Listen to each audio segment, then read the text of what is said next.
Let's get started on creating your first blog. This will be a valuable asset you can build. Over time, it will bring in targeted traffic for your business. First, let's navigate to the dashboard. Then navigate to the Blogs tab and click on it. Next, click on Create button.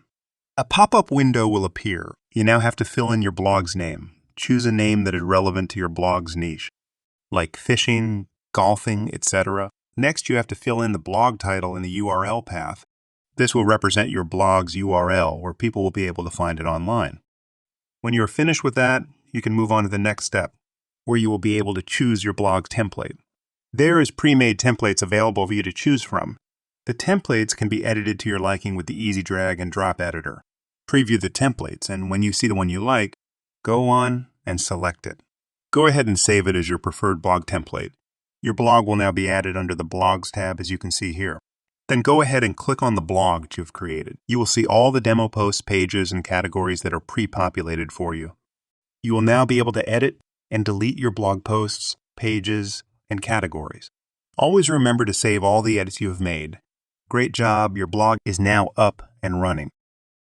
Watch out for my next video in my series about system. See you in the next video.